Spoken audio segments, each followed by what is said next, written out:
This is what client Romulo was sent prior to actually buying the property. We can go over some of the numbers here, and what we'll do is go over some of the pictures later so you can get a visual representation of what this actual property looks like. Prior to going through the numbers, other things you want to know is that this is a 3-bedroom co-living property. Its location, I think it's 40 k's from Gold Coast CBD. It's close by to a couple of hospitals, a couple of universities. So let's get going. So I'm trying to do with these, by the way, is to actually just get people familiar with how these things look from kind of a numbers point of view, because I know a lot of my clients, they know how a normal property investment works, but understanding something a little bit different, there's a lot of haziness about it. Here we go. So property price, 380,000. They're doing an 80% loan against it, which means they need to contribute $76,000. Now the stamp duty there is $5,000.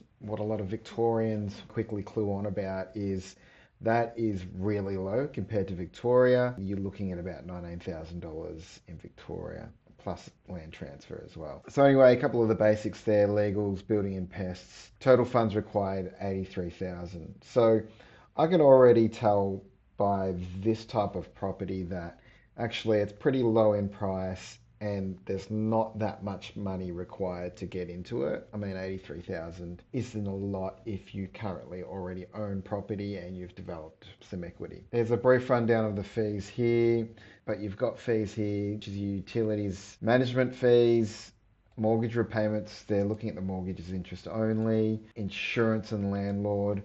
So these are the estimated fees. So the thing, I look at this first and go, okay, well, obviously the utilities are a lot. So it looks as if how this deal is structured is clients pay rent, the landlord pays obviously all the electricities and internet and all of that. A lot of those costs anyway. So you can see here, this obviously differs from a standard rental where obviously in a normal residential house, the renter pays for all of this stuff. Next slide you've got is the rent here. So you can see the mortgage repayments interest only, that 21,000 a year at 6.9. The rent's all the same there because this property is actually already being rented out. So that's the actual rent they're getting. So there's no need for an estimated market rent. That 44,166 per year is the rent the place is already getting. They also get given a property appreciation schedule. Basically, they've used a model to figure out how much this property is going to go up. For a lot of people, their capital gain is something they want to speculate. Maybe that's not the right term, but capital gain is important for everyone. My personal opinions, for what it's worth, a grain of salt. Like, even if you buy a bad property, eventually it's going to get capital gain because of inflation. The whole reason I'm doing things like this is because, not because of speculating for the capital appreciation, it's for people to look for actual yield, actual monthly or annual return on property. So obviously these guys present these things because sometimes it may be important to the buyer. Keeps on going there. Oh, we've got a few photos here. So let's have a look at what this looks like. So you can see pretty standard building. So just while I'm flicking through these photos, the expenses are increased. For me, actually, the property management looked quite low for what the property is. I'm assuming there's going to be extra property management costs for having a boarding house. So I assume that would have been higher, but the electricity was higher as well. I'm not sure if that pool is a part of it, but I didn't see strata fees in there. There's a gym as well. This is the layout of it. So you can see here, 3 bedrooms with their own en-suites and then shared dining, kitchen and lounge area. All right, so that is it there. What's interesting about how this was presented is it's got the gross yield, but it doesn't have the net yield. So if we can quickly calculate it now, because we've got a rundown of the expenses. So we've got the expenses here at 36,411.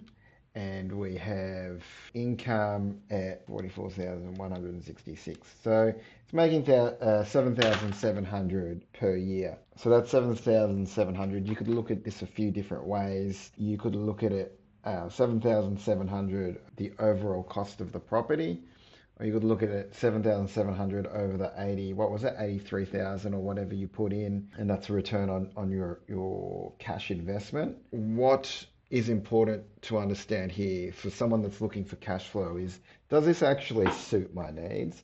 Obviously, in Romulo's case, this property suited his needs because I'm going to try and put myself in his position a bit. Yield is actually the most important thing for him because he's got to retire in the future. I think potentially the cost of the property may have played a factor, the overall cost, because it's actually very cheap for a property. So in terms of overall risk, it's not too much. And if it doesn't turn out, it's reasonably easy to exit because the location is good and the actual rental yield is good as well. I think paired with that is, at least it's kind of presented that way, is the capital gain is a thing as well. Whereas I know a lot of, yielding properties, the capital gain's not really a topic. But again, it depends on the type of property it is, because if you've got something like an NDIS, which might have a higher yield, it just might be purely about the returns and not about the value of the asset over time. Yeah, I look at this and go, okay, to some people, this is going to suit them better. Some people are basically going to look at this and go, okay, that's an extra $7,000 a year. Maybe you've got this in a structure, like a trust or something like that with the company trustee. Basically, all it's doing is it's adding $7,000 a year to my taxable income, which means I can then go and buy more of these. Let's say I buy a second one, and that's going to add another $7,000 onto my income. That's purely all people are looking at, is building their income, which is a total reasonable way to look at it. People kind of understand how these sorts of things work. Let's talk about risk, because the risks are important as well. Because this example shows, okay, 7,700, but actually what can change? I've looked at this area. When I say looked at it, I haven't studied it intensely, but in terms of the rental demand, it feels to me like the rental demand is actually going to be reasonably stable. Potential vacancy isn't a problem there. I'd say a risk with everything when you're borrowing, especially when you're borrowing 100%. We use this example about putting in 83 grand or whatever it was, but quite often, a lot of the time, people are actually borrowing that 83 grand because they're using equity from other places. And tax-wise, it can make sense to do that. But with shifting interest rates, what we've found, obviously, since 22 till now, is that can increase the value of your rental expense annually a lot. So, for example, that 20,976, a couple of years ago, that would have been below half of that. The overall rental return, that 7,000, probably would have been a lot higher. It might have been 12, 13,000. Obviously, rents have increased as well. So I think the bottom line is, and I always go on about my videos, no one really pays attention. They're starting to pay attention now. I'll be a bit more honest, the last couple of years, because of that interest rate risk. And I always say, I know I'm a bit biased because I'm a mortgage broker, but the number one risk is the interest rate risk. Like, if you look at the thousands of years that debt has existed, there's only a couple of things that wipe people out financially. Number one is natural disaster, but number two is they just simply cannot afford to make the debt repayments. And interest rate risk takes up a big proportion of that risk. We've always got to look at the risk. Specifically, why I say that is, well, you could have had something that was making $7,000 2 years ago, but now it's negative whatever it's gone up. It might be negative $3,000 now, for example.